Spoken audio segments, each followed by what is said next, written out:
ना तुलसी महारानी भक्ति देवी भक्ति शास्त्र जो चरण कमले अधमेर भक्तिपूर्ण अनंत अनंत कोटि शास्त्र दंडवत प्रणाम पूर्वक তাহাদের অহৈতুক কৃপা আশীর্বাদ প্রার্থনা করি। আপনারা কৃপা করুন, আশীর্বাদ করুন যেন নিত্যকাল হরিগুরু বৈষ্ণবের মহিমা গুণগান কীর্তন করে আমার নরাধম পাপিষ্ঠ জনকে যেন আমি ধন্য করতে পারি। হইয়াছেন হইবেন প্রভুর যত দাস সবার চরণ বন্ধ দন্তে দাস।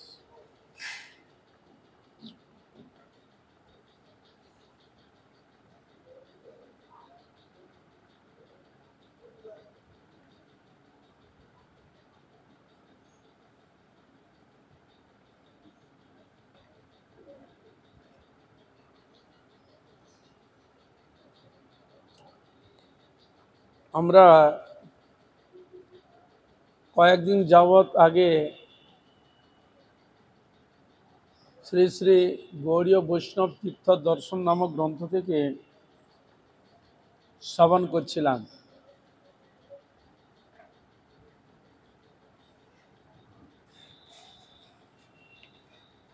কালনাতে গৌরীদাস পণ্ডিত শ্রীপাঠ সেই নিয়ে আলোচনা চলছিল। আমরা সেই বিষয়বস্তু নিয়ে আমরা ধীরে ধীরে আলোচনা করব।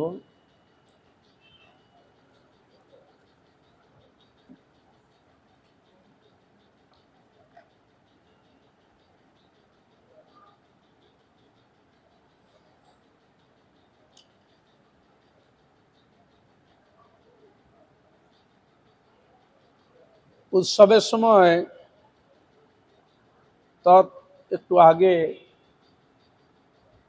গৌরীদাস পণ্ডিত তার শিষ্য,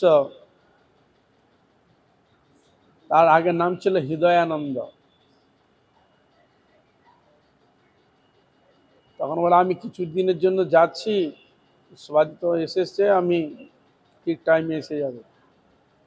আর এদিকে দেখলেন গুরুদেব ঠিক টাইম কোনো আসছেন না, একটু দেরি হচ্ছে, দেখে এসব কখন কি করবে না হবে, এই জন্য উনি নিমন্ত্রণ আদি সব কিছু করে ব্যবস্থা করেছেন। লোকমুখে শুনল যে হৃদয়ানন্দ সে আগে থেকে নিমন্ত্রণ অনেক কিছু করে ফেলেছে। তিনি একটু অসন্তুষ্ট হলেন, আমি বলে গেলাম আমি আসবো করবো, তা আমরা তুমি যা করেছ তুমি একা একা করো, আমার কোনো দিন আমার লাগবে না, সব আমি যা করার আমি একা করব। তা এই জন্য তখন উনি কি করলেন, গঙ্গা তীরে ব্যবস্থা করলেন, যা কিছু দিয়েছে ভক্তগণকে নিয়ে উৎসবাদির ব্যবস্থা করছেন। এখানে সেটা বলছেন, চলিলেন গঙ্গা তীরে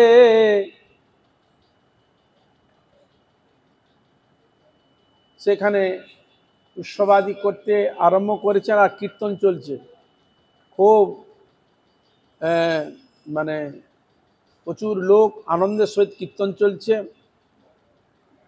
আর এদিকে উপাসক উনি উৎসব করছে, আর এদিকে গৌরীদাস পণ্ডিত তিনিও তার বাড়িতে তার মন্দিরে করছেন। যখন তিনি মন্দির ভোগ দিতে যান, মন্দিরে গিয়ে দেখলেন যে ঠাকুর নেই, গৌর নিতাই নেই। তখন তার রাগ হলো, তাহলে ওই যে হৃদয়ানন্দ যে ওখানে উৎসব করছে, তাহলে কি গৌর নিতাইকে নিয়ে গেছে নিশ্চয় আমাকে না জানিয়ে। তাই তিনি খুব ক্রোধান্বিত হলেন, তাই তিনি যাচ্ছেন যেখানে উৎসব করছে সেখানে যাচ্ছেন। গৌরীদাস চলিলেন গঙ্গা তীরে যথা সংকীর্তন, দেখে দুই প্রভু তথা করেন নর্তন। গৌরীদাস গিয়ে দেখে গৌরনিতাই আনন্দে নৃত্য করছে, সে কীর্তনের মাধ্যমে দেখতে পাচ্ছে কে, গৌরীদাস পণ্ডিত দেখছেন নিতাই গৌর ওখানে নৃত্য কীর্তন করতে আরম্ভ করছে। নিতাই গৌর বলে শ্রীমৎ চৈতন্য মহাপ্রভু নিতাই গৌর কি, নিত্যানন্দ গৌর হরি কি। দেখছেন ওখানে হৃদয়ানন্দ উৎসব করছে, ওখানে নৃত্য করছে, দেখছে কে, গৌরীদাস পণ্ডিত দেখছে। দুই ভাই দেখি পণ্ডিতের কোধাবেশ, অলক্ষিতে গিয়া কইল মন্দিরে প্রবেশ। দেখলো তো এসেছে খুব ক্রোধান্বিত, হ্যাঁ, তখন কি করলেন, অলক্ষিত মন্দিরের মধ্যে প্রবেশ করে গেছে। চৈতন্য চন্দ্রের এই অদ্ভুত বিলাস, প্রবেশ হৃদয় হৃদয় দেখে গৌরী দাস। কোন মন্দিরে? হৃদয় চৈতন্য হৃদয় মন্দিরে প্রবেশ করেছে। গৌরীদাসের ভয়ে স্বয়ং নিতাই গৌর ওই হৃদয়ের মধ্যে প্রবেশ করেছে, হৃদয়ানন্দের হৃদয়ে। হৃদয়ের হৃদয় চৈতন্য চাঁদে দেখি, আর নিবারিতে নারে অশ্রু অনিমিষ আখি। খুব ক্রন্দন করছেন গৌরীদাস, আর খুব ভক্তি প্রেমের সহিত তাকে আলিঙ্গন করছেন। বাহ্যে ক্রোধাবেশ ছিল তাহা ভুলি গেলা, পড়িল হাতের যষ্টি তাহা না জানিলা। হাতে একটা লাঠি নিয়ে গিয়েছিল যে আজকে ওকে শাসন করব, কিন্তু তাকে কেলেন ক্রোধাবেশে তো গিয়েছিলেন, কিন্তু এই ভাব দেখে চৈতন্যকে হৃদয়ে ধারণ করলেন, হৃদয়ানন্দকে। আর বাইরে থেকে ক্রোধ, আর হাত থেকে লাঠি খুলে হাত থেকে পড়ে গেছে। প্রেমের আবেশে বাহু পসারিয়া রয়, হৃদয়ে রয়ে কোল উল্লাস হৃদয়।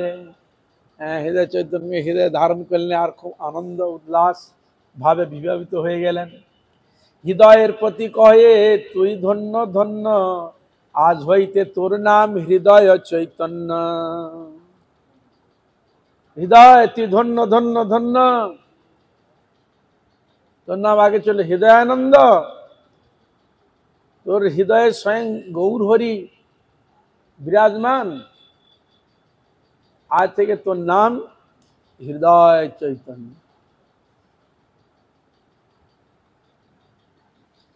বলে হৃদয় চৈতন্য প্রভু কি, গৌরীদাস পণ্ডিত কি, সূর্যদাস সরকেল কি, বসুধা জাহ্নবী মাতা কি।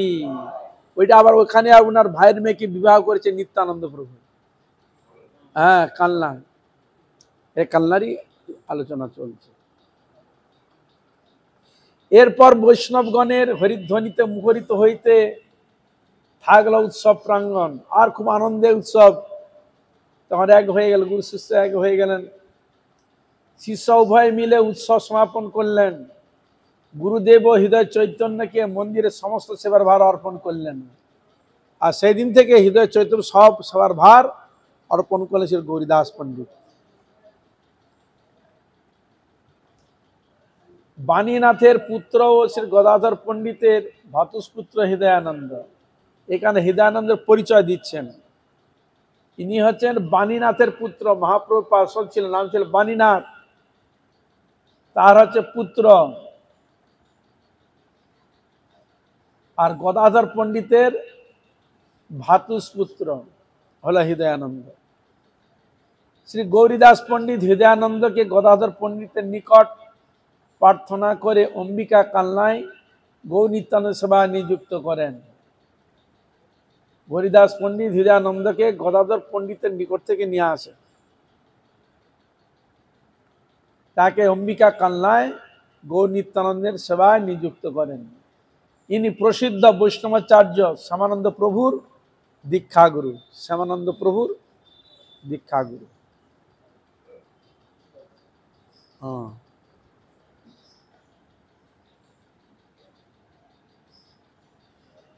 বন্দেহং হৃদয়ানন্দং মগ্ন প্রেম রসে সদা, মহাভাব চমৎকার গৌরভাব কলেবরম।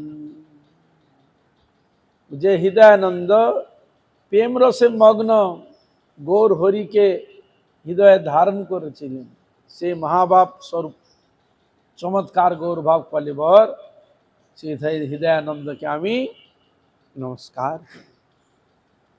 শ্রী নিতাই গৌর তাদের প্রেম সেবা চিরবদ্ধ হয়ে আছেন আজও। গৌরনিতাই বলেছিলেন, গৌরীদাস তুমি চিন্তা করো না, আমি লীলা সংগোপন করলেও কিন্তু তোমার এখানে আমি সাক্ষাৎ বিগ্রহ রূপে থাকবো। এখনো সে বিগ্রহ দেখলে খুব আকর্ষণ, বিশাল, প্রায় 7 ফুট লম্বা, কিন্তু ঝলক দর্শন এখনো। এই জন্য নিতাই গৌ তাদের প্রেম সেবায় চিরবদ্ধ হয়ে আছেন আজও। শ্রীপাঠে প্রবেশ পথে একটি প্রাচীন তেঁতুল গাছ চোখে পড়বে। এখন সে তেঁতুল গাছ এখনো সাক্ষী, ভালোভাবে বাঁধানো হয়েছে। মূল বৃক্ষটি পড়ে যাওয়ার পর আশ্চর্যভাবে তেঁতুল গাছ থেকে একটি ঝুরি নেমে পুনরায় বর্তমান বৃক্ষের বৃহত্তম রূপ নিয়েছে। আগে যেটা ছিল ভেঙে গেছে, সেখান থেকে আবার বট গাছের মতো হয়ে আবার উড়ে উঠেছে। এগুলো হচ্ছে ঐশ্বরিক কর্তৃক এগুলো বৃক্ষগুলো, এগুলো সাধারণ নয়। প্রায়শ তেঁতুল গাছের ঝুরি দেখা যায় না। এখানে গৌরীদাস পণ্ডিতের সাথে মহাপ্রভুর প্রথম মিলন, ওইখানেই প্রথম মিলন হয় গৌরীদাসের সঙ্গে। সেজন্য অতি স্মরণীয় উভয়ের মিলন স্থানটিকে চিহ্নিত করে রেখেছে। এই তেঁতুল গাছটি শ্রাবণী শুক্লা ত্রয়োদশী তিথিতে শ্রী গৌরীদাস পণ্ডিতের তিরোভাব উৎসব হয়। শ্রাবণী শুক্লা ত্রয়োদশী তিথিতে গৌরীদাস পণ্ডিতের তিরোভাব উৎসব অনুষ্ঠিত হয়।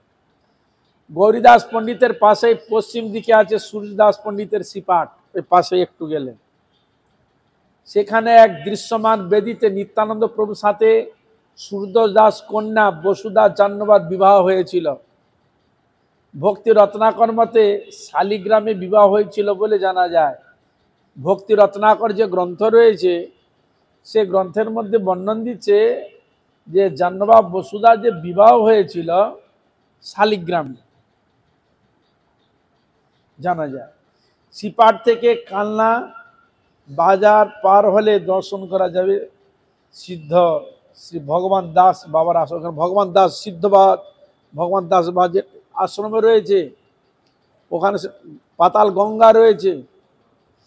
হ্যাঁ, পাতাল গঙ্গার সামনে হচ্ছে রামকৃষ্ণ আশ্রম রয়েছে, হ্যাঁ, মুখামুখি। হ্যাঁ হ্যাঁ, ওখানে গঙ্গা রয়েছে, পাতাল গঙ্গা। ওখানে সমাধিস্থ হয়ে রয়েছেন ভগবান দাস বাবাজি, আমাদের সমাধি ওইটা। তার ব্যবহার করা সব কিছু এখনো রয়েছে স্মৃতিসৌধ, ভালো লাগে। এই জন্য শ্রী ভগবান দাস বাবার আশ্রম। আর ওইখানে তখন উনি যখন ছিল শুধু নামেরই আশ্রম ছিল, নাম হরে কৃষ্ণ কৃষ্ণ কৃষ্ণ হরে হরে, হরে রাম রাম রাম হরে হরে। এই নামের একটু ফটোর মধ্যে চিত্র করে এনে দিচ্ছিল, ওইখানেই দেখা যায়, আর সব জায়গায় দেখা যায় না। এই নাম সিদ্ধ মহাপুরুষের স্থাপিত নাম ব্রহ্মের সেবার সাথে সিদ্ধ বাবার সমাধি দর্শন সৌভাগ্য লাভ করা যাবে। উনি নামেতে সিদ্ধত্ব প্রাপ্ত হন, হরিনামে। কার্তিক কৃষ্ণা অষ্টমী তিথিতে সেখানে সিদ্ধ বাবার তিরোধাব উৎসব পালিত হয়। কার্তিক মাসে কৃষ্ণপক্ষে অষ্টমী তিথিতে ভগবান দাস বাবাজি মহারাজের তিরোধাব উৎসব পালিত হয়। খুব ভালো লাগে, কালনাটা খুব ভালো। 108টা শিব মন্দির, অনেক কিছু দর্শনীয় আছে, পুরনো স্মৃতি, অনেক কিছু দেখার আছে কালনা। এবার কলনা দেখলাম। এবার আমরা এলাম টগরা। মুর্শিদাবাদ জেলা অবস্থিত আজিমগঞ্জ লাইনে খাগড়া স্টেশনে নেমে বহরমপুর সাঁইথিয়া গামী বাসে কুলি চৌরাস্তা নামতে হবে। সেখান থেকে 5 কিলোমিটার দক্ষিণে ডাং বাংলোর পাশেই টগরা আসা যাবে। টগরাতে ছোট হরিদাসের শ্রীপাঠ মহাপ্রভু পাশে ছিল। ছোট হরিদাসের শ্রীপাঠ মহাপ্রভু পার্ষদ। ব্রজের হারকণ্ঠী সখী হল গৌরীলা ছোট হরিদাস, বুঝলেন? ইনি হচ্ছে ব্রজের হারকণ্ঠী সখী, গৌরীলীলায় ছোট হরিদাস সুকণ্ঠের অধিকারী হয়ে মহাপ্রভুকে গান শোনাতেন। যেও রেখেছে তবু তার গান শুনতে পেতেন উনি। মহাপ্রভু ব্রেও রেখেছিলেন, তার গানকে উনি শুনতে পেতেন, মহাপ্রভুকে গান শোনাতেন। কণ্ঠ খুব সুকণ্ঠী ছিল, মহাপ্রভুকে গান শোনাতেন। টগরার পূর্বে নাম ছিল শঙ্করপুর। কাশীশ্বর ঘোষ নামে এক ভূমি অধিকারী টগর ফুলের বন কেটে এক সমৃদ্ধ পল্লীর পতন করেন, ওই জন্য নাম হয়েছে টগরা। টগর ফুল হয়েছিল, সেটা কেটে ওই স্থানটাকে নিয়ে করেন, পল্লীর পতন করেন, সেই থেকে নাম টগরা নাম হয়েছে। ছোট হরিদাস ঠাকুরের স্থানটি লুপ্ত হওয়ার পর স্থানীয় ভক্তদের ঐকান্তিক চেষ্টায় একটি স্মৃতিস্তম্ভের সাথে মন্দির নির্মাণ হয়েছে, স্মৃতি রেখেছে।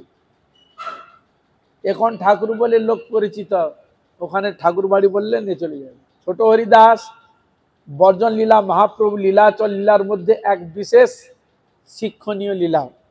এই ছোট হরিদাসকে কেন্দ্র করে মহাপ্রভু লীলা প্রদর্শন করেছিলেন। আপন কারণ্য লোকে বৈরাগ্য শিক্ষক, স্বভক্তের গাঢ় অনুরাগ প্রকটীকরণ। হ্যাঁ, আপনি করুণা করে বৈরাগ্য শিক্ষা দিয়েছিলেন, আর স্বভক্তের অনুরাগকে গাঢ় করার জন্য এই লীলা প্রদর্শন করেছিলেন। ভগবান যে দর্শন দিয়ে চলে যায় বা তাকে শিক্ষা প্রদান করেন, কিসের জন্য? আমাদের মতো বদ্ধ জীবের যাতে মঙ্গল হয়, উত্তর যাতে বৃদ্ধি হয়, ভজনে যাতে উন্নতি হয়, কৃষ্ণ ভক্তির দিকে আর মন নিবেশ হয়, এই জন্য এইসব জিনিস ভগবান মহাপ্রভু লীলা প্রদর্শন করেছিলেন ছোট হরিদাসের দ্বারা। তীর্থের মহিমা নিজ ভক্তে আত্মসাৎ, এক লীলায় করেন প্রভু কার্য 5-7। তীর্থের মহিমা নিজ ভক্তে আত্মসাৎ করিয়েছিলেন। তাই ভগবান যখন আসেন তখন তিনি একটা বস্তুকে সমাধান করার জন্য আসেন না, ওইখানে অনেক কিছু সমাধান থাকে। এই জন্য এখানে চৈতন্য চরিতামৃতের মধ্যে অন্তলীলার মধ্যে বর্ণন দিচ্ছে, এক লীলা করেন প্রভু কার্য 5-7। একটা লীলাতে 5-7টা জীব শিক্ষার নিমিত্ত কাজ সমাধান হচ্ছে। এবার আমরা শ্রবণ করব বরাহনগর। কলকাতা উত্তর 24 পরগনায় অবস্থিত শ্যামবাজার ব্যারাকপুর রোডে টোবিন রোড স্টপেজ নেমে যাওয়া যায়। 32 বাসে তাঁতিপাড়ায় নেমে রিক্সা করে এই শ্রীপাঠে আসা যায়। রঘুনাথ ভাগবত আচার্যের শ্রীপাঠ। ওটা কার শ্রীপাঠ? শ্রী রঘুনাথ ভাগবত আচার্যের শ্রীপাঠ, যেটি তদানীন্তন সময় শ্রীমৎ চৈতন্য মহাপ্রভু যখন ছিলেন, অনেক ভক্ত বা অভক্ত অনেকে অনেক কিছু লিখেছিলেন, গ্রন্থ আদি প্রকাশ করেছিলেন। প্রকাশ করে মহাপ্রভু কাছে যেতেন, মহাপ্রভুকে দেখাতেন।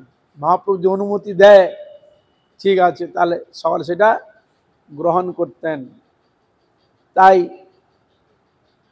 আমাদের যে গ্রন্থটি রয়েছে, মহাপ্রভু যখন ছিলেন একটি গ্রন্থ উনি লেখেন, সে গ্রন্থটি ভাগবতেরই সারাংশ। শ্রীমদ্ ভাগবত 12 স্কন্ধ 18,000 শ্লোক সমন্বিত শ্রীমদ্ ভাগবত। সেই ভাগবতকে তিনি দেখলেন সংস্কৃত ভাষায় ভাগবত, সকলে তো সেরকম আর লেখাপড়া সকলে তো আর জানে না, হৃদয়ঙ্গম করতে পারবে না। তাই তিনি রসালোভাবে সারাংশভাবে সংক্ষেপে তিনি শ্রীমদ্ ভাগবত রচনা করেন, নাম দেন শ্রী কৃষ্ণ প্রেম তরঙ্গিনী। গ্রন্থটার নাম কি? কৃষ্ণ প্রেম তরঙ্গিনী। গদাধর পণ্ডিতের শাখা শিষ্যই ছিলেন তিনি। উনি যখন ওই গ্রন্থটি নিয়ে মহাপ্রভুর কাছে যান, মহাপ্রভু ওই গ্রন্থ আস্বাদন করে ভাবে বিভোর হয়ে গেছিলেন। তাই উনাকে উনি ভাগবত আচার্য নামে উনাকে উনি উপাধি দেন শ্রীমৎ চৈতন্য মহাপ্রভু। তাহলে বুঝতে পারছেন ওই গ্রন্থ যিনি আলোচনা করবেন তার কৃষ্ণ ভক্তি হবে, এ বিষয়ে কোনো সন্দেহ নেই। এর জন্য আমাদের গৌড়ীয় বৈষ্ণবগণ তারা এই কৃষ্ণপ্রেম তরঙ্গিনী গ্রন্থ এখনো তারা মহাসমারোহে এখনো পাঠ করেন। কোনো কোনো জায়গায় যেমন কৃষ্ণ জন্মাষ্টমীতে পাঠ হয়, পয়ার ছন্দে লেখা, খুব ভালো, মুগ্ধ। রঘুনাথ ভাগবত আচার্যের শ্রীপাঠ। গৌড়ীয় বৈষ্ণব জগতে বরাহনগর পাঠবাড়ি একটি গৌরব মণ্ডিত স্থান।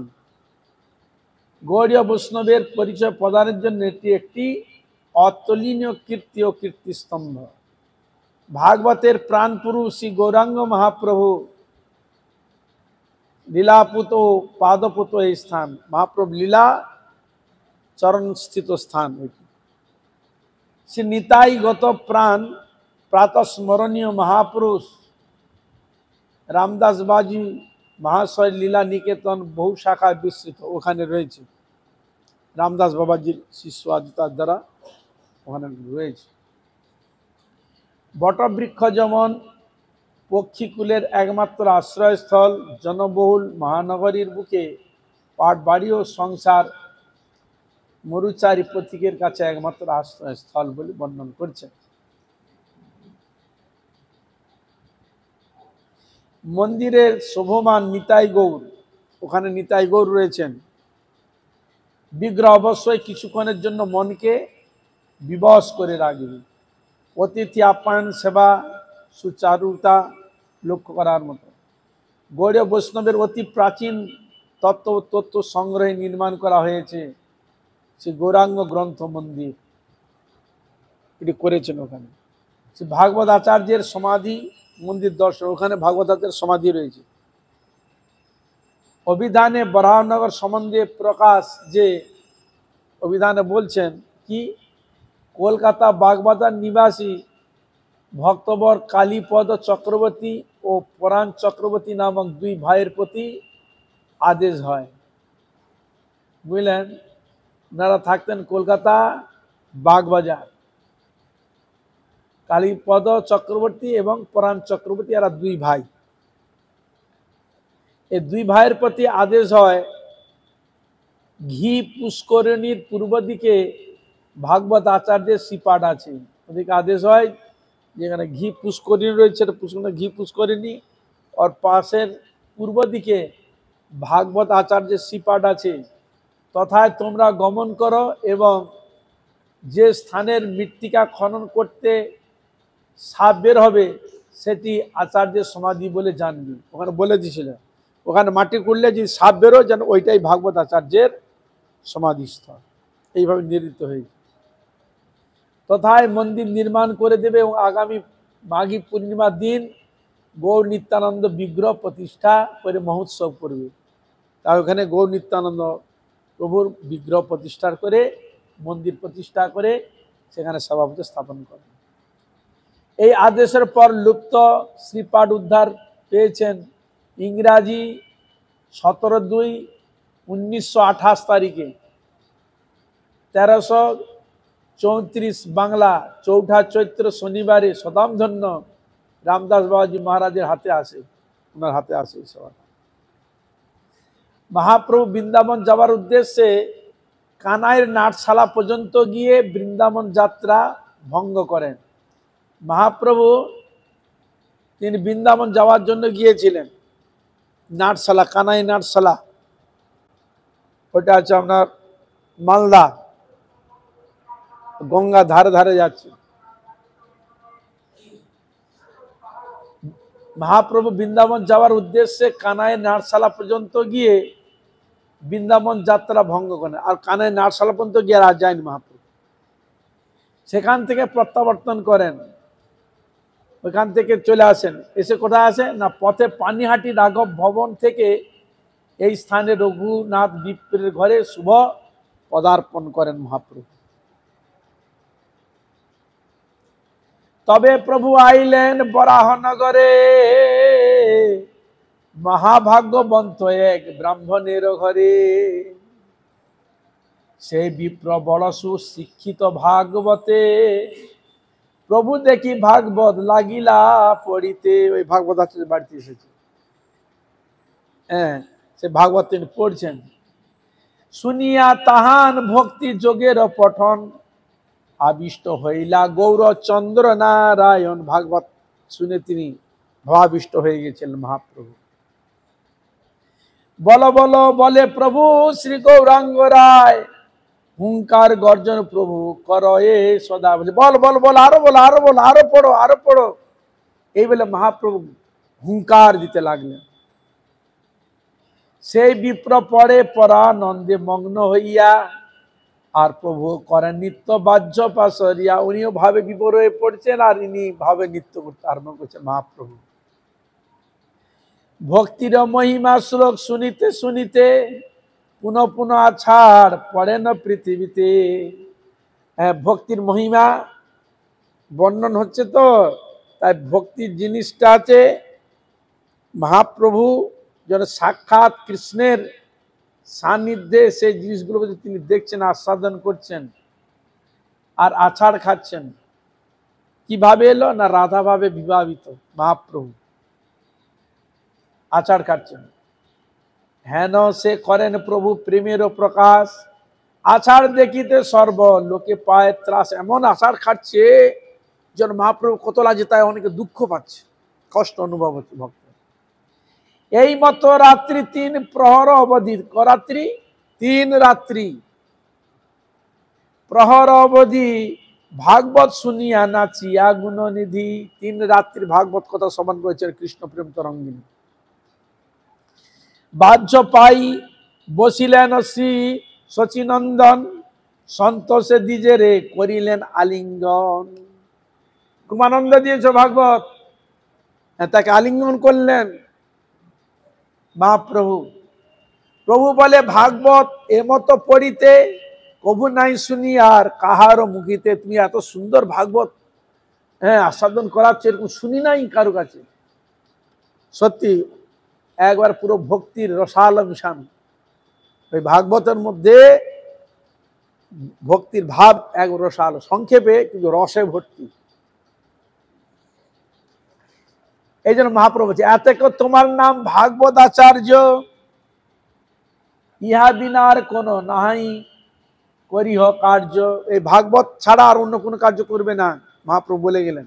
এই ভাগবত সেবা, ভাগবত কথা, ভাগবত প্রচার আদি সব এই নিয়ে তুমি থাকবে, মহাপ্রভু আদেশ করে দিলেন। এত তোমার নাম ভাগবত আচার্য, ইহা বিনা আর কোনো না করিহ কার্য। বিপ্রপতি প্রভুর পদবী যোগ্য শুনি, সবে করিলেন মহা হরি হরি ধ্বনি। নিতাই গৌর প্রেমানন্দে। এটি চৈতন্য ভাগবতে অন্তলীলায় এই বিষয় বর্ণিত রয়েছে।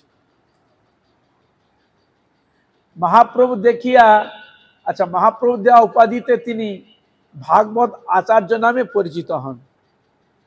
শ্রী গদাধর পণ্ডিত গোস্বামীর ইনি শিষ্য।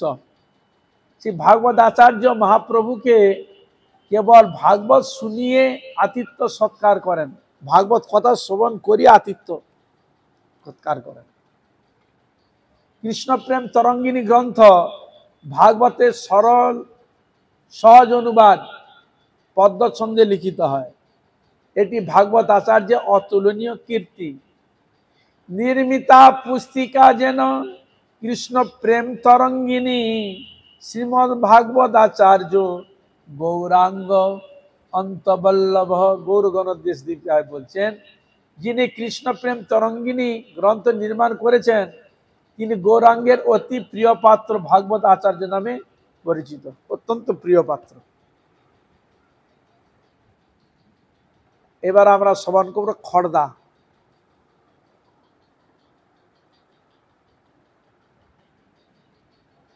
উত্তর 24 পরগনা জেলায় অবস্থিত। খড়দহ রেল স্টেশন থেকে 3 কিলোমিটার পশ্চিমে গঙ্গার নিকট অবস্থিত। শ্রীমান নিত্যানন্দ প্রভুর বাসভূমি, ওখানে নিত্যানন্দ প্রভু বাস করেন, বিয়ে শাদী করে ওইখানে বাস করেন। সেজন্য বিশ্বের দ্বারে এই স্থানটি বিশেষ মহিমা রয়েছে। যে স্থানে প্রভুর বাসভবন ছিল বর্তমানে তার বহু পরিবর্তন হয়েছে। গঙ্গা তো পরিবর্তন হবেই। যে স্থানে বীরচন্দ্র প্রভু ও গঙ্গা মাতা দেবী সুতিকাগার ছিল সে স্থানের নাম কুঞ্জবাটি। বসুধা জাহ্নবা মায়ের স্মৃতি বেদী ও নিতাই গৌর দর্শনীয়। শ্রীমৎ নিত্যানন্দ প্রভুর শৈশব জীবনের খুব বেশি পরিচয় পাওয়া যায় নাই। 20 বছর বয়সে কোনো সন্ন্যাসীর সাথে তীর্থভ্রমণ বের হয়ে পড়েন। ক বছর? 20 বছর বয়সে। তখন তিনি অদ্ভুত সংস্কার মুক্ত ও পরম পবিত্র, উদ্দেশ্যহীন ভাবে নয়, কোনো খেয়ালের বশবর্তী নয়, বহু দেশ বিদেশ জানা অজানা বহুজন বহু স্থানের সংস্পর্শে এক নতুন অভিজ্ঞতা সঞ্চয় হয়েছিল তার। বিভিন্ন জায়গায় পরিভ্রমণ করেছে, গিয়েছেন তো, তার অনেক কিছু সঞ্চয় হয়েছে। লোক সংকীর্ণতা স্পর্শ করতে পারেনি এই অবধূত সন্ন্যাসীকে। উত্তরকালে সেজন্য তার দ্বারা কুসংস্কার মুক্ত এক দিব্য সমাজ গঠিত হয়েছিল। তার বিচিত্র অভিজ্ঞতার ফলস্বরূপ এক নতুন সামাজিক জীবনের অরুণোদয় হয়েছিল। এই পরিব্রাজক বৃন্দাবনে গোপা আবেশে জনে জনে জিজ্ঞাসু নয়নে খুঁজে বেরিয়েছিলেন ভাই কানাইয়ের অনুসন্ধানে। নিত্যানন্দ প্রভু বিভিন্ন জায়গায় পরিভ্রমণ করতে করতে যখন বৃন্দাবনে আসেন, সে বৃন্দাবনে এসে ভগবান কৃষ্ণকে খুঁজে বেড়াচ্ছিলেন। কৃষ্ণ কোথায়? এই জন্য বলছেন বৃন্দাবনে গোপা আবেশে জনে জনে জিজ্ঞাসা করেছিলেন, খুঁজে বেরিয়েছিলেন ভাই কানাইয়ের অনুসন্ধান। শুনলেন নবদ্বীপে গিয়েছেন ভাই কানাই। ওখানে সবার কাছে বললে কানাই কোথায়, কানাই কোথায়, ভাবে আবিষ্ট হয়ে কানাই কোথায়। বাবা, তো আমরা যারা মহাপ্রভুর কৃপা আদেশ যারা পেয়েছিলেন তারা বলে নিমাই তো এখানে নেই, কানাই এখানে নেই, কানাই হচ্ছে নবদ্বীপ। এর বলছে অনুসন্ধানে শুনলেন নবদ্বীপে গিয়েছেন ভাই কানাই। সর্বজ্ঞ ভগবান অজ্ঞের মতোই অজানা উদ্দেশ্যে নবদ্বীপের অতি পার্শ্বে এসে দাঁড়ালেন। তিনি যেন জেনেও জানলেন না, যেন উনারা বললেন তো জানতে পারলেন নিমাই ওখানে এসেছে, মানে কানাই নবদ্বীপে। জানতেন না? জানতেন। এটি লীলা। নন্দন আচার্যে গিয়ে তার প্রথম দর্শনের পর থেকে মহাপ্রভু প্রভুত্ব প্রকাশ পেতে থাকলো। এই জন্য নবদ্বীপে এসে প্রথমে তিনি মিলন হয় কোথায়? নন্দন আচার্যের ঘরে প্রথম মিলন। এই জন্য নিত্যানন্দ মিলন বলে কথিত। নিত্যানন্দের সংস্পর্শে অর্গলবদ্ধ শ্রীবাস পণ্ডিতের আঙ্গিনা থেকে বের হয়ে পড়লেন জলস্রোতের মতো হরিনাম সংকীর্তনে বিজয় বার্তা। ওখানে দেখা হল নান্দনিক অনুষ্ঠানের পরিবর্তে যুগোপযোগী নাম সংকীর্তনে ভাগবতে অনুষ্ঠান শুরু হলো পথে পথে নগরে নগরে। তখন থেকে শুরু হলো ধীরে ধীরে ধীরে ধীরে নাম কীর্তন হরিকথা বিশেষ প্রচার প্রসার। কেবল অস্ত্রশস্ত্রহীন অগণিত কত শত নিরীহ বৈষ্ণবগণের উচ্চ হরিধ্বনির কাছে প্রধানত হলো এক বিশাল রাজশক্তি। তখন রাজশক্তি ছিল, কিন্তু ইনাদের কাছে তারা পরাস্ত হলেন। এই কাজী দলন লীলায় স্বর্ণাক্ষরে লিখিত হয়ে রইল মনুষ্যত্বের দাবির এক নতুন ইতিহাস। নবদ্বীপে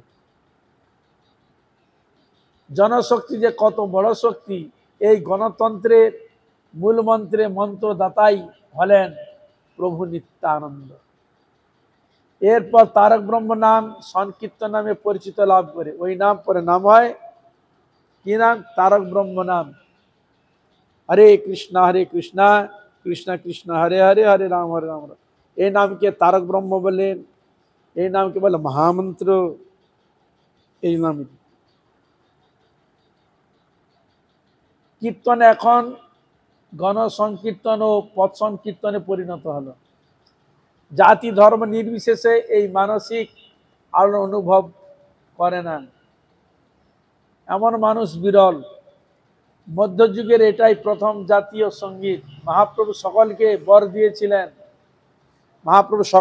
দিয়েছিলেন, এমনকি অদ্বৈত আচার্যকেও বর দেন, কিন্তু নিত্যানন্দ প্রভু এসবের অনেক ঊর্ধ্বে। তাই তার প্রসাদী বস্ত্র ছিঁড়ে সব ভক্তদের মাথায় বাঁধতে বললেন,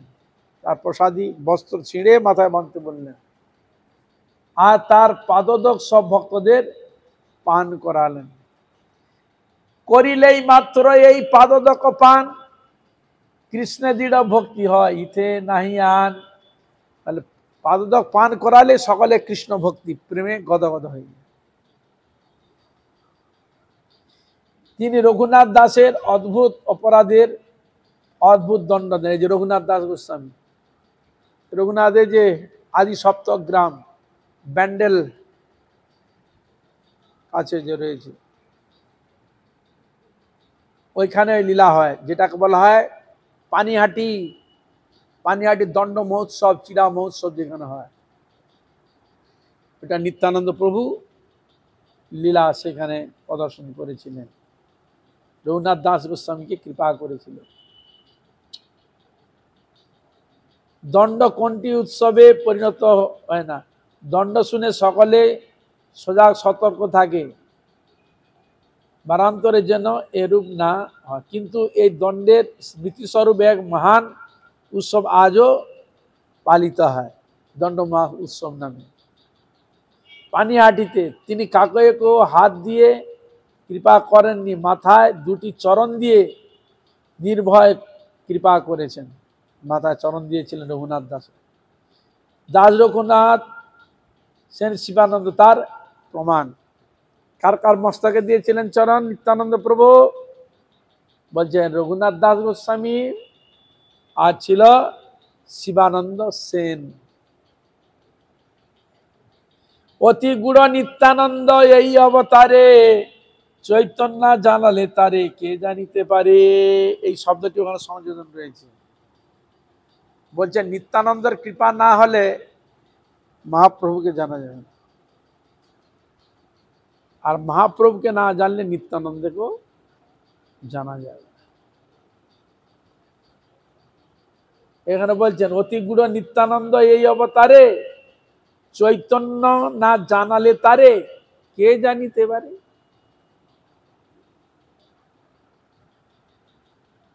খর্দায় অতি বিখ্যাত শ্যামসুন্দর মন্দির দর্শনীয়, ওখানে শ্যামসুন্দর রয়েছে, বিখ্যাত মন্দির।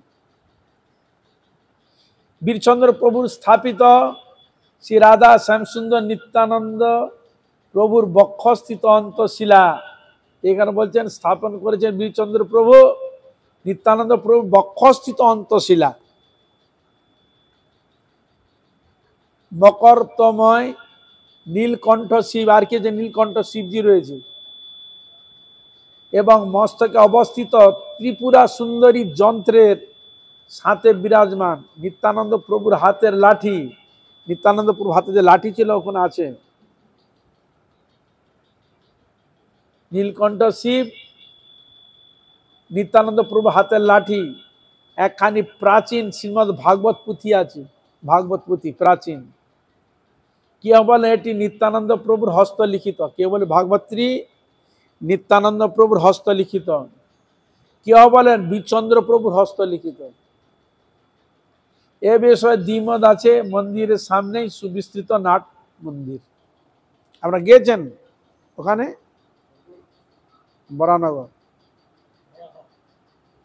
বরাহনগর, খড়দা, হ্যাঁ।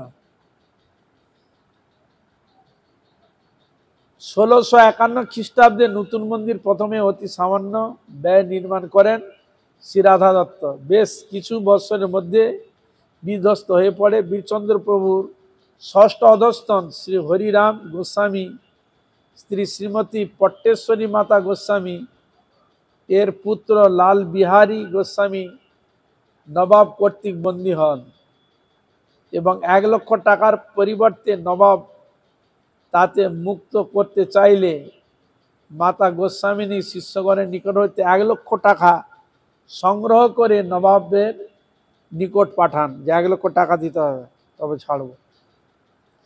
কিন্তু নবাবের মতি পরিবর্তন হয় ও বিনা অর্থে লাল বিহারীকে মুক্তি দেন।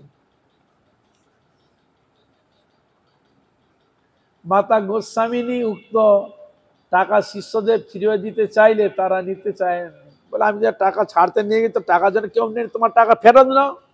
শিষ্যরা কেউ ফেরত নিল না। ওই অর্থে খড়দের মন্দির করান, ওই অর্থ দিয়ে খড়দের মন্দির করানো হয়।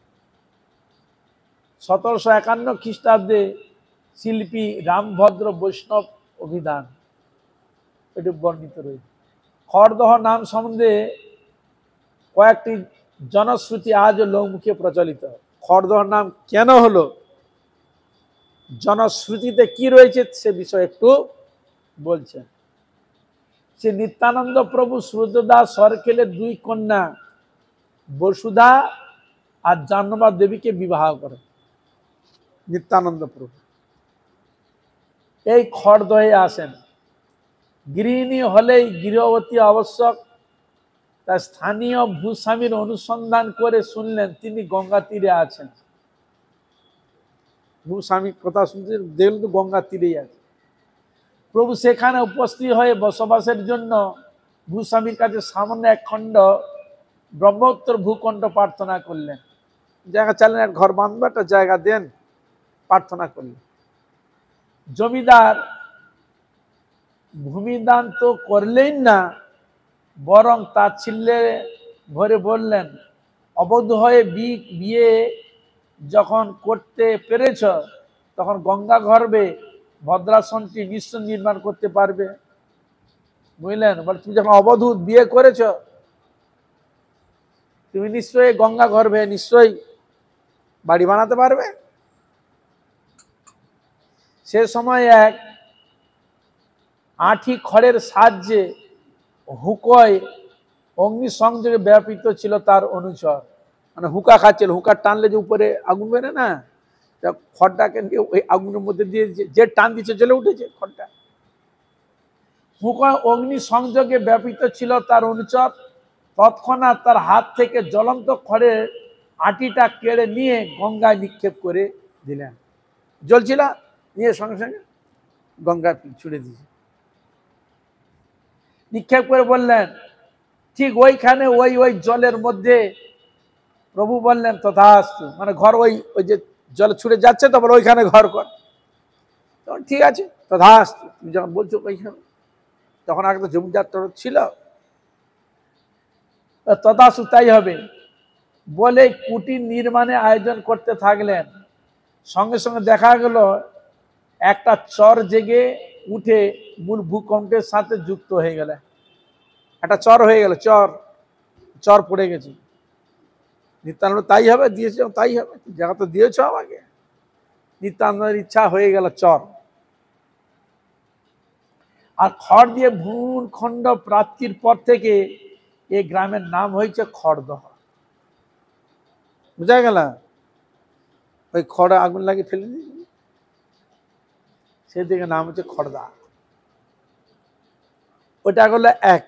আর একটা জনশ্রুতি কি না, যে মালদার নবাব বাহাদুরে বেগমের হলো দুরারোগ্য। বেগম তখন তো মুসলমানেরই ছিল। মালদা নবাবে বাহাদুরের বেগমের হলো দুরারোগ্য, ব্যাধি হয়েছে। কত ঔষধ বৈদ্য করেও সুস্থ হলো না বেগম। অনেক ওষুধের ব্যবস্থা করেছে, দিল, বেগমেরা সুস্থ হচ্ছে না। এক তান্ত্রিক এসে নবাবকে সাহস দিয়ে বলেন, একটা তান্ত্রিক সঙ্গে দেখা হয়ে গেল। সে তান্ত্রিক তখন ওকে বলেছিল, 100 ব্রাহ্মণের রক্তে স্নান করালে আপনার বেগম সুস্থ হয়ে উঠবে। তান্ত্রিক বলছে 100 ব্রাহ্মণের রক্তে যদি স্নান করাও তাহলে তোমার বেগম সুস্থ হবে। সঙ্গে সঙ্গে এক জন করে 99 সংখ্যক ব্রাহ্মণকে বন্দী করা হলো। 99 ব্রাহ্মণ বন্দী করা হলো। শততম ব্রাহ্মণ রূপে প্রভু বীরচন্দ্র বন্দী হলেন। বুঝলেন, ব্রাহ্মণ রূপে, শততম ব্রাহ্মণ রূপে প্রভু বীরচন্দ্র বন্দী হলেন। বীরচন্দ্র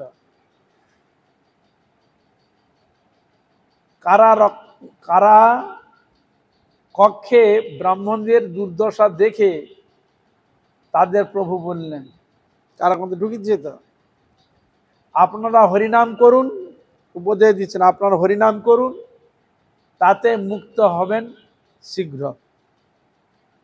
তখন সকালে হরিনাম করতে থাকলেন। হ্যাঁ, ওই কার কাছে ঢুকিয়েছে তো 99। সকালে হরিনাম করতে থাকলেন, সমস্ত কক্ষ হরিধ্বনিতে মুখরিত হয়ে উঠল। এই ঘটনা নবাবের কাছে অবগত করালো তার অনুচর। যখন এই ব্যবস্থা হয়েছে, ওখানে সব হরিনাম করছে, এই ঘটনা। নবাব স্বয়ং এসে বীরচন্দ্র প্রভুকে লক্ষ্য করে বলছেন, নবাব এসে বীরচন্দ্রকে বলছেন, নিত্যানন্দ প্রভু পুত্র বীরচন্দ্র তাকে বলছে, কেন তোমরা এরকম চিৎকার করছো? প্রভু আমাদের ধরে এনেছে কেন? চিৎকার, হরিনাম করছে কেন? তো চিৎকার, আমাদের ধরে এনেছে কেন? নবাব, তোমাদের রক্তে বেগমের স্নান করানো হবে। রাজা বলছে, কেন বন্দি করেছে জানো না? তোমাদের রক্ত দিয়ে স্নান করানো হবে বেগম। সে শয্যাশায়ী, অসুস্থ, তার আরোগ্যের জন্য এই ব্যবস্থা। তার শরীর ভালো হয়নি, এই জন্য তাকে এটা করলে ভালো হবে, জানলেন। প্রভু বলেন, নবাব যান, আপনার বেগম সুস্থ হয়ে গেছে, আপনি গিয়ে দেখুন, আমার বেগম সুস্থ হয়ে গেছে, গিয়ে দেখুন। নবাব তখনই অন্তঃপুরে গিয়ে দেখেন বেগম হেঁটে বেড়াচ্ছে।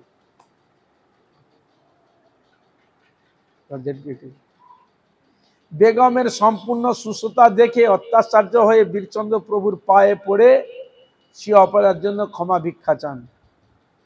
বীরচন্দ্র প্রভু যান, তিনি বলেছিলেন, পরবর্তীকালে এসে ক্ষমা চাইলেন ওনার কাছে বেগম, এবং কিছু দান গ্রহণের জন্য অনুরোধ করেন, দান কিছু নেন। প্রভু ব্রাহ্মণদের মুক্ত করে দেবার জন্য প্রার্থনা করেন, আর ওসব কিছু চাই নাই, আপনি আজ ব্রাহ্মণদের মুক্ত করে দিন। সেই সঙ্গে দালানের উপর বসালো কাল তেলুয়া পাথরটি। কাল তেলুয়া নামে একটা পাথর বসালো। পাথরটি দিতে বলেন। নবাব ব্রাহ্মণদের মুক্ত করিয়ে পরীক্ষা ছলে বলেন, আপনি উক্ত পাথরটি খুলে নিয়ে যান। বলে, এই পাথরটা আপনি খুলে নিয়ে যান। ঊর্ধ্বে প্রভুর হস্ত প্রসারণের সাথে সাথে সে বৃহৎ আয়তন পাথরটি হাতে নেমে আসলো, অনায়াসে হাতে নেমে চলে এসছে। পুনঃ পরীক্ষা নবাবের আজ্ঞায় বার বুচি অমেদ্য খাবার নিয়ে আসলো। অমেদ্য খাবার নিয়ে এসে উপস্থিত হয়েছে। প্রভু ঢাকা খুলতে বললেন, ঢাকাটা খুলুন। ঢাকা খুলতে দেখা গেল সুগন্ধি পুষ্পে পাত্রটি ভরপুর। অমেদ্য কুমুদ নিয়ে এসেছিল থালা ভরি করার জন্য, চাপা দিয়ে। উনি বলে, চাপাটা খুলুন। চাপা খুলে দেখলো সব পুষ্প, সুগন্ধি পুষ্প হয়ে গেছে। স্তম্ভিত নবাব প্রভুর পায়ে ক্ষমা চেয়ে সসম্মানে বিদায় দেন। এসব কার সাথে দেখে, আর কিছু ঝলক না দেখালে আজকাল কেউ বিশ্বাস করো, কিছু ভেলকি দেখাতে হবে। এমন ভেলকি দিয়েছে, সে ভেলকিতে রাজা ক্ষমা টমা চেয়ে চলে গেছে। এই জন্য বর্তমানে এই জগতে এক ভেলকি, আর একটা আছে মুখের মিষ্টতা দিয়ে কে কাকে আকর্ষণ, মানে বাক চাতুর্য আকর্ষণ করে। প্রভু বীরচন্দ্র খড়ের বেষ্টনী দিয়ে জলে পাথরটিকে ভাসিয়ে দেন। ওই পাথরটা নিয়ে খড়াই করে ওই জলের মধ্যে ভাসিয়ে দেন।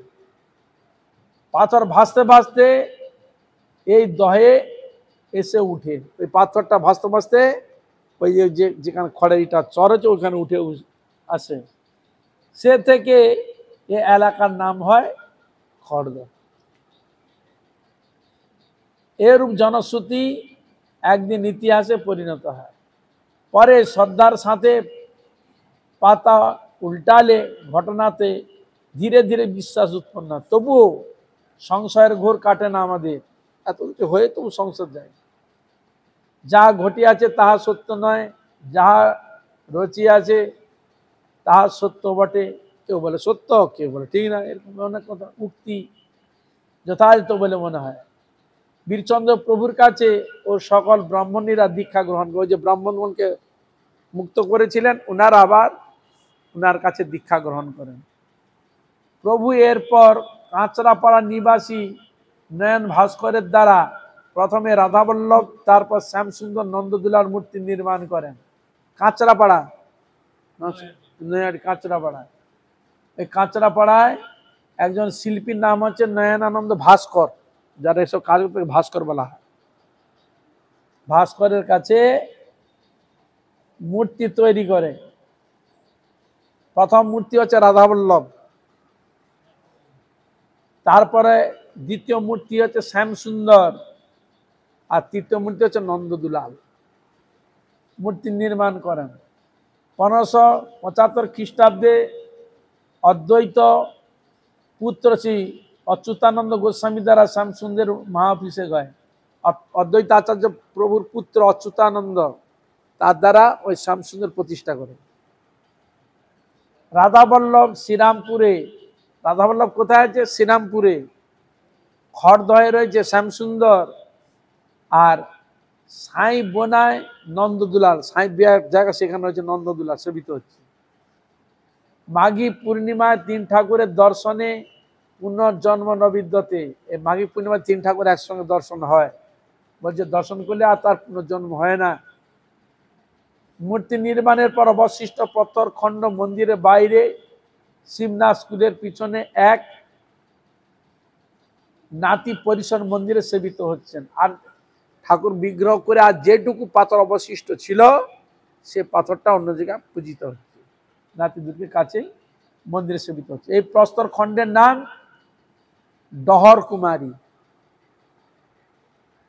নবাবের বড় রানীর প্রাসাদ থেকে প্রস্তর খণ্ডটা আনা হয়েছিল, ওই নবাবের ঘরে ছিল ওই কালো পাথরটা, ওইখান থেকে নিয়ে এসেছিল, ওই পাথরেই বানানো হয়েছে, মূর্তি হয়েছে। এ বড় রানীর নাম ছিল ডহর বিবি, ওই জন্য নাম ডহর বিবি নাম হয়েছে।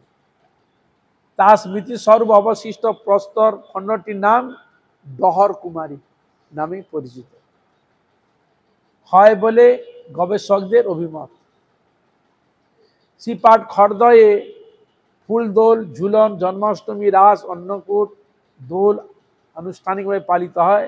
আর মাঘী পূর্ণিমায় তিন ঠাকুরের দর্শন উপলক্ষে বিশেষ মেলা হয় মাঘী পূর্ণিমাতে। এখানে সব থেকে বড় উৎসব। বাঞ্ছা কল্পতরুভস্য কৃপা সিন্ধু ভয়েবচ পতিতানাং পাবনেভ্যো বৈষ্ণবেভ্যো। সকল বৈষ্ণব সকল ভক্তবৃন্দের চরণে ধন্যবাদ। কৃপা করো, দয়া করো, যেন এইভাবে হরিগুরু বৈষ্ণবের মহিমা গুণগান কীর্তন করে আমার নরাধম পাপিষ্ট জনকে যেন আমি ধন্য করতে পারি। হইয়াছে না হইবে না, প্রভুর যত দাস সবার চরণ বন্ধ জানতে করি। হরে কৃষ্ণ কৃষ্ণ কৃষ্ণ হরে হরে, হরে রাম রাম রাম হরে হরে, হরে Krishna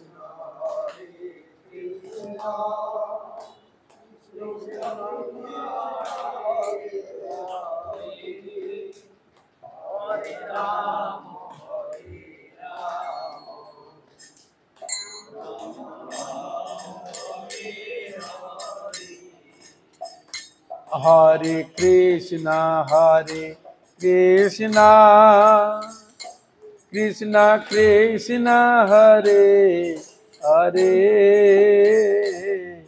Hare Rama Rama Rama Hare Hare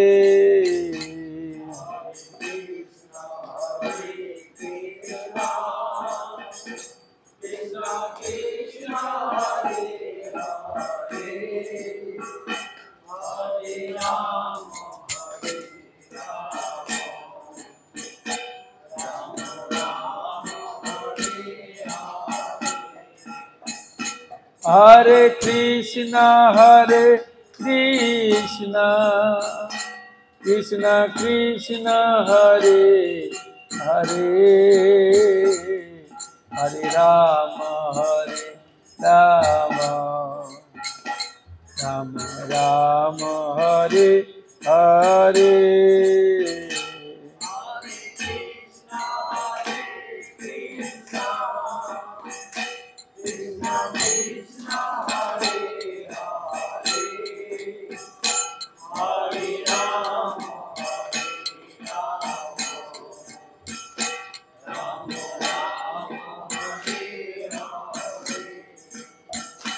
Hare Krishna Krishna Krishna Hare Hare Hare Rama Rama Rama Hare Hare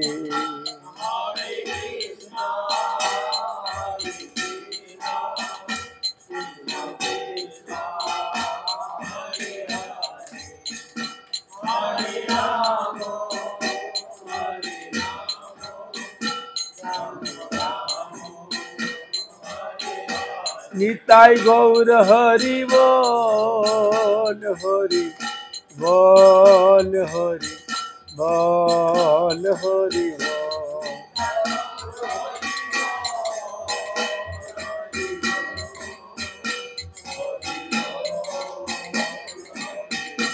Nitai Gaur Hari Bol Hari Bol Hari Bol Hari Bol